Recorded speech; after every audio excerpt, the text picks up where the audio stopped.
직무와 관련이 있든 없든 단돈 1,000원만 받아도 처벌받는다. 최근 발표된 서울시 공직사회 혁신 방안입니다. 국회에 계류 중인 김영란법을 서울시가 선제적으로 시행하겠다. 이런 의미라고 하는데요. 과연 어떤 효과가 있을지 무엇보다 갑작스러운 발표라서요. 공직사회는 물론 정치권의 관심도 뜨겁습니다. 박원순 서울시장 오늘 직접 연결합니다. 시장님 안녕하세요. 네, 안녕하세요. 반갑습니다. 예. 자, 이번에 발표하신 서울시 공무원 행동 강령. 일부 언론에서는 박원순법이다 이렇게도 부르던데요. 어떤 취지신가요? 예, 세월호 참사가 얼마 전에 있지 않았습니까? 예. 예, 그걸 계기로 수면 위로 떠오른 공직사회 부정부패 척결. 이거 안 할 수 없다고 저는 생각합니다. 예. 서울시가 먼저 선도적으로 실천해 나가겠다 이런 의지가 담겨 있고요. 예. 그리고 또 이른바 김영란법이라고 하는 뭐 이런 내용에 대해서는 국민적 공감대가 있지 않습니까? 그렇죠. 그럼에도 불구하고 지금 뭐 논란만 있고 정체가 돼 있는데 그걸 기다릴 수는 없다. 저희들이 그동안 준비를 많이 해왔고요. 예. 또 서울시의 경우에는 뭐 우리 노조까지도 서로 협의를 해서 함께 합의를 한 내용이고요. 말씀하신 것 같이 원 스트라이크 아웃제, 그러니까 그동안에는 뭐 대가성이나 직무 관련성을 따져갖고 처벌을 했거든요. 예. 지금은 대가성 직무 관련성 없이도 금품 향응하면 무조건 처벌된다 이런 것이고요. 예. 그다음에 뭐 공직자의 공사익 간 이해충돌 방지도 강화했고요. 네. 그다음에 뭐 부정청탁을 하면 자발적 신고하도록 그게 의무화가 돼 있고. 예. 또 네 번째는 이른바 관피아라고 하는 얘기가 있었잖아요. 예. 그래서 그동안은 이제 비공개했던 퇴직 공직자 취업 심사 결과도 온라인으로 공개하겠다는 것이고요. 예. 또 예를 들어서 원순 씨 핫라인이라는 걸 통해서 이런 부정이나 비리를 알게 된 사람은 누구든지 예. 시장한테 직보 라인을 하나 만들어놨습니다. 시장님, 근데 너무 많은 말씀을 하셔갖고요. 일단 하나씩 좀 짚어볼게요. 네. 예, 이거 굉장히 많은 내용을 발표하시는데 네. 일단 그 대가성과 상관없이 1,000원만 받아도 처벌받는다. 원 스트라이크 아웃제인데요. 걸리면 그럼 잘리는 겁니까? 쉽게 말해서? 네. 뭐 비리에 대해서 관용은 있을 수 없다 그렇게 예. 생각하고요. 특히 그 말씀드린 세월호 사고 이후에 그 공직사회 부패 비리가 없었다면 그런 일도 없지 않았겠습니까? 예. 그래서 이런 걸 정말 제대로 혁파하려면 비리의 소지 자체를 원천 차단해야 된다 이런 생각이고요. 그래서 예. 금품 수수가 한 건이라도 발생하는 순간 예. 뭐 예외 없이 가차없이 처벌하도록 하는 것이죠. 그런데요, 이 김영란법에서도 논란이 됐던 게 직무와 관련되지 않은 금품 수수, 이를테면 뭐 친구의 순수한 생일 선물 같은 것까지 뭐 처벌 대상이 되느냐 뭐 이런 논란도 있는데요. 어떻습니까? 네, 그런데 뭐 정말 순수한 것인지는 사실 대체로 판단이 되지 않습니까?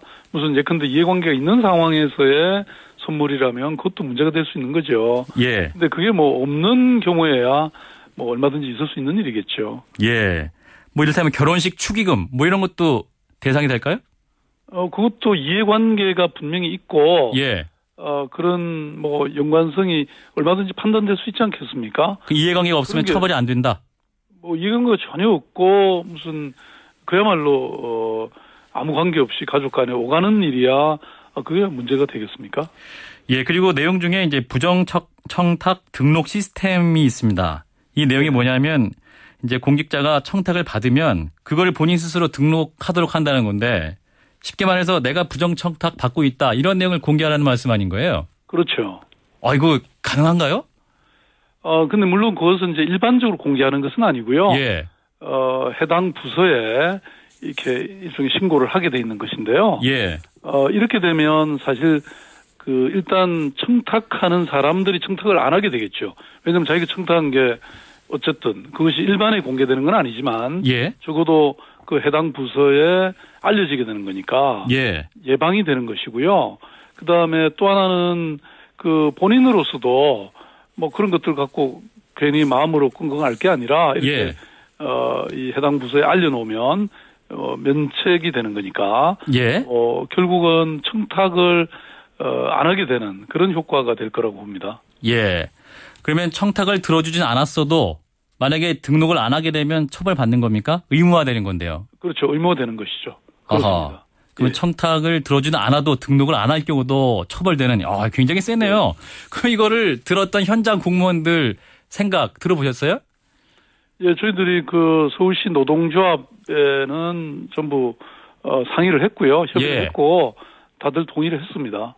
예, 다 동의한 상황이다. 자, 그리고 대책 제가 중에 지난번에 그 발표 때 말씀드린 것처럼 사실 뭐 서울시가 아주 옛날에는 복마전이라는 등 뭐 여러 가지 그 정말 비례 온상처럼 느껴졌던 시대가 있었잖아요. 예. 그런데 뭐 작년의 경우에 저희 서울시가 전국 그 이 광역자치단체 중에서 예. 청렴도 1위를 차지했거든요. 예. 그러니까 이렇게 많이 좋아졌고요. 또 그런 자신감이 이번에 이런 것을 발표할 수 있게 됐죠. 안 그랬으면 뭐 이런 것들 때문에 사실은 내부 저항뿐만 아니라 예, 알겠습니다. 여러 가지 문제가 있을 수 있었겠죠. 네. 예. 또 주목받는 게 관폐화 근절 방안이에요. 이제 이게 관폐화가 뭐 서울시뿐만 아니라 뭐 중앙정치에서도 당연히 이게 문제가 되고 있는데 이게 퇴직 후 직무 관련 기업체 취업 금지하고 퇴직 공직자 영리사기업체 취업 심사 결과 홈페이지에 공개한다. 맞습니까? 예, 그렇습니다. 예. 근데 여기서 논란이 있는 것이 이제 과연 이게 구속력이 있느냐 퇴직 공무원에 대해서 뭐 이런 문제도 있는데 어떻게 보시나요? 예, 맞습니다. 그거는 이 퇴직해버린 이유기 때문에 예. 저희들이 강제할 방법은 없습니다. 뭐 그렇지만 사실상 또 여러 가지 저희들이 그걸 강제할 수 있는 방법이 저는 있다고 생각하는데요. 예를 예. 들어서 그 퇴직 공무원이 가 있는 이유는 서울시에 대한 어떤 로비라든지 뭐 또는 여러 가지 업무상 연관이 있기 때문에 가는 경우가 사실은 많죠. 예. 그런 경우에 저희들이 뭐 그런 업체들에 대해서는 여러 가지 어떤 제한을 할 수 있는 근거도 있을 수 있고요. 가장 온전한 방법은 법령에다가 이것을 정식으로 규정하는 것입니다. 예. 네. 자, 무엇보다 좀 느낌상 좀 선언적인 효과다 이런 지적도 있는데 뭐 어느 정도 한계가 있다고 봐야 될까요? 어떻습니까? 방금 지적하신 부분은 그럴 수밖에 없는 부분이죠. 그렇지만 어쨌든 저희들은 이 공무원 윤리 강령 속에다가 예. 이걸 집어넣으면 이것이 결국은 서울시 공무원에 한해서는 예. 강제적 그런 의미가 있죠. 그래서 훈시 규정에 불과한 부분은 빨리 국회에서 법령을 제정을 해서 예. 통과를 시켜서 강제하는 것이 저는 맞다 이렇게 봅니다. 알겠습니다. 박원순 서울시장 만나고 있는데요. 자, 다음 문제 좀 얘기해 볼게요. 잠실 제2 롯데월드 많이들 좀 우려하시는 분 계시는데 저층부가 추석 전에 조기 개장할 거다 이런 전망이 있습니다. 서울시에서 승인한 건가요? 아닙니다. 저희들은 뭐 이 부분이 워낙 그 시민들의 관심도 높고 또 이게 그렇죠. 안전이라는 게 너무나 중요하지 않습니까? 맞습니다.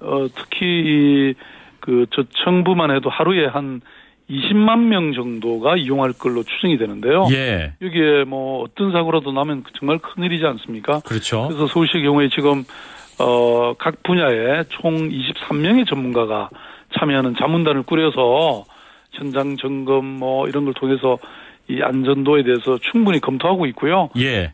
그게 확인돼야 허가가 나갈 수 있고 그리고 이미 약 80여 건의 미비점을 적출을 해가지고 예. 이건 시정을 하라고 이렇게 요청을 한 상태입니다. 그래서 뭐 거기에 따라서 앞으로 향후 결정이 날 것입니다. 그러면 더 조사 필요하면 개장 못할 수 있는 거네요. 뭐 저희들이 어떤 시간도 물론 중요하지만 예. 시간도 중요하지만 더 중요한 것은 뭐 안전 대책이 완전히 마련됐냐 이거에 대한 판단이죠. 예, 안전이 우선이다. 자, 정말 안전 중요한데요. 요즘 또 관심 갖는 게 싱크홀 문제입니다. 예. 예, 땅이 푹푹 꺼지고 있고 도로가 막 구멍이 크게 막 뚫리고 있는데 굉장히 불안하신 시민들 많이 계시고 그렇다면 이 서울시에서 송파구 일대에 생긴 싱크홀이 제2롯데월드 공사와는 관계가 없다고 보시는 건가요? 뭐 그 점에 대해서는 지금 조사가 진행 중이고요. 예. 특히 저희들이 외부 용역을 통해서 예. 이 석촌호에 물이 지금 빠지고 있지 않습니까? 예. 이런 것의 원인이 무엇인지 대책은 또 어떤 것인지 이런 것에 대해서 용역도 하고 있고 예. 또 며칠 전에 있었던 그 싱크홀에 대해서는 별도로 지금 저희들이 조사를 해서 예. 한 일주일 내에 그 원인을 발표할 생각입니다. 예. 그런데요, 문제가 지금 그 잠실 석촌호수 근처에 생긴 싱크홀 이제 생겨가지고 응급복구됐었죠. 160톤의 흙으로 덮었습니다. 그런데 이틀 후에 다시 꺼졌어요. 2m 깊이에. 그래서 이거 보고 이제 많은 분들이 너무 빨리 덮었다. 그 애초부터 진상조사를 먼저 깊이 해가지고 이 싱크홀이 왜 생겼는지를 밝혀야 하지 않았는가 이런 지적 굉장히 많았거든요. 아니 그거는 뭐 기본적으로는 원인은 당연히 조사를 하고 있고 그 원인을 하지 않은 상태로 덮은 것은 아닙니다. 예. 추가 사고나 이런 걸 방지하기 위해서 임시적인 조치였다고 말씀드릴 수 있고요. 예. 지금 말씀드린 것 같이 싱크홀이 이제 시민들의 굉장히 불안의 원인이 되고 있고 그래서 지금 저도 지금 이제 지하를 파는 경우가 사실은 뭐 롯데뿐만 아니라 그것만 하더라도 지하철도 9호선 있죠. 9호선 공사도 하고 있고 또는 서울시 전역에 지금 이런 부분이 많죠.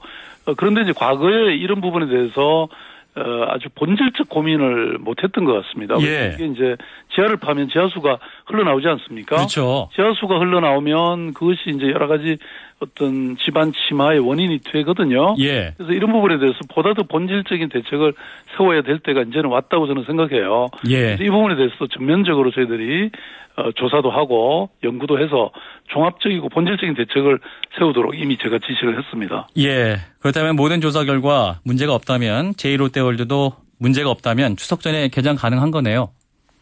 네, 그거는 뭐 저희들이 그런 이 조사 결과에 따라 달린 것이고 그걸 어떻게 보완하느냐에 달린 거라고 말씀드릴 수 있죠. 알겠습니다.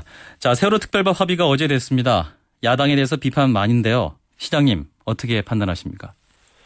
글쎄요, 저는 뭐 세월호는 정말 우리 지금 이 시대에서 가장 중요한 정말 가장 참혹한 그런 사건이었다고 생각하거든요. 그러니까 세월호가 있기 이전과 이 세월호 참사가 있었던 이유는 저는 분명히 달라야 된다고 생각하는데요. 그런 측면에서 여야가 어떤 당파적 그런 이해나 이런 것이 아니고 정말 한 점도 의문이 없이 명명백백히 조사돼야 된다 그렇게 생각합니다. 그런 측면에서는 지금 유족들이 거기에 대해서는 조금 반발하고 있지 않습니까? 그렇습니다. 그래서 저는 유족들의 의견도 충분히 존중되고 왜 이런 걸 온 국민의 합의에 의해서 처리 안 되는지 조금 이해가 안 갑니다. 시장님, 그러니까 특별검사 추천권이 이제 대통령이 상설특검제로 할 수 있게 됐거든요. 이거 적절하다고 보시나요? 보완해야 될 부분인가요? 뭐 지금 저 유족들이 주장하는 것처럼 저는 조금은 더 독립적인 그런 절차가 강구돼야 된다고 생각합니다. 유족들은 지금 그걸 믿고 있지 못하잖아요. 그렇습니다. 그렇다면 합의된 특별법 더 보완할 게 많다. 이렇게 보시는 거네요. 자, 시장님 오랜만에 나오셨기 때문에 하나만 더 여쭤볼게요. 당 얘기입니다. 그 새정치연합이 이제 그 재보선 참패 이후에 국민공감 혁신위원회 꾸렸거든요. 이거는 또 어떻게 평가하시는지 짧게 부탁드리겠습니다. 글쎄요, 뭐 지난번 그 보궐선거 이후에 저는 그 국민의 뜻을 이해하셨으리라고 생각합니다. 그런 측면에서는 정말 국민의 어떤 가슴에 와닿는 그런 감동적인 정치를 해야 된다고 생각하고요. 그것은 결국 또 국민들의 목소리를 제대로 듣고 그 뜻을 이해하고 또 실천하는 것이라고 생각하거든요. 좀 그런 큰 혁신이 이루어지기를 바랍니다. 국민들을 감동시키는 정치를 해달라. 여기까지 듣겠습니다. 고맙습니다. 감사합니다. 지금까지 박원순 서울시장이었습니다.